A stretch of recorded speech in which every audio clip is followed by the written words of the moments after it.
السياحه فيها ممكن احنا تجينا بعيده كولايات غليزان، لكن احنا رانا نسعوا بها الروج الى هذه الاماكن السياحيه.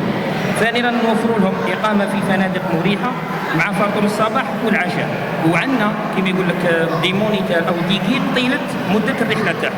راه عندنا كذلك العاصمه الجزائريه تاعنا تيفازا، والعاصمه رانا ندوهم المسجد الاعظم لاداء صلاه الجمعه تما، ونعرفوا ثاني بالمعلم التاريخي الاسلامي. راه كاين مناره، هذاك راه يعتبر مناره هنا في افريقيا ولا في البلد الاسلامي تاعنا الحمد لله. وراه عندنا اسعار تنافسيه، راه عندنا اسعار تنافسيه الحمد لله. ونزيد ثاني لو تفضل معايا سياده الوالي على قلت لك احنا في الطبيعه رانا نجسدوا فعليا ما يسمى بالسياحه الداخليه. شوف كيف ما يخفاش عليك احنا ثاني نخدموا العمره على كل حال.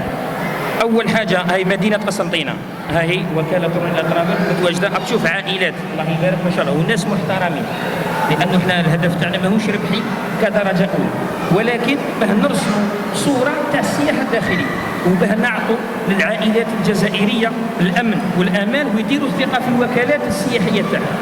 راه عندنا حمام بوحنيفيه، تشوف كيف راسي الله يبارك، حمام بوحنيفيه ندوهم يحموا يديروا ثاني جلسه تشوف الله يبارك ثاني فيما يخص الرجال والنساء تاعنا ثاني ما شاء الله. راه عندنا مدينه تلمسان، تشوف رانا نروحوا من اقصى الشرق واقصى الغرب. رونينا انا اقتبستها من الكبار كاين واحد الفندق هنا في الجزائر يسموه رودينا، وكاين واحد العلامه تجاريه ممكن نديرهم اشهار جراتوي. انا درت مزيج وخرجت رونيلا، وهذا الرونيلا كتبقى تحوس فيه هذا اسم تاع بنت، اسم تاع بنت. داكور. اسم تاع بنت مباشره.